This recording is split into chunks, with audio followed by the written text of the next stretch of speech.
ಭಕ್ತಿಯು ಮನೆ ಮನಗಳಲ್ಲಿ ಮುಕ್ತಿಯ ಕೆನೆ ನೆನಹಿನಲ್ಲಿ ಓಂಕಾರವು ಕೋಟೆ ಕಟ್ಟೆ ಬೆಟ್ಟಗಳು ಧ್ಯಾನದಲ್ಲಿ ಸಿದ್ಧ ಪುರುಷ ಗವಿ ಸಿದ್ಧನೆ ಇಷ್ಟ ಪ್ರಾಣ ಭಾವದಲ್ಲಿ ಜಾತ್ರೋತ್ಸವ ನಮ್ಮ ಜಾತ್ರೋತ್ಸವ ಜಾತ್ರೋತ್ಸವ ನಮ್ಮ ಆತ್ಮೋತ್ಸವ ಭಕ್ತಿ ಅರಿವಿನ ಜಾತ್ರೆ ಆನಂದದ ಯಾತ್ರೆ.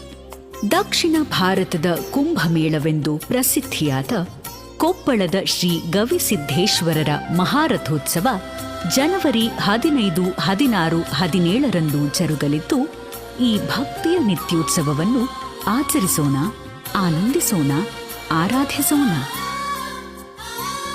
ಅಜ್ಜನ ಜಾತ್ರೆಗೆ ಬನ್ನಿ.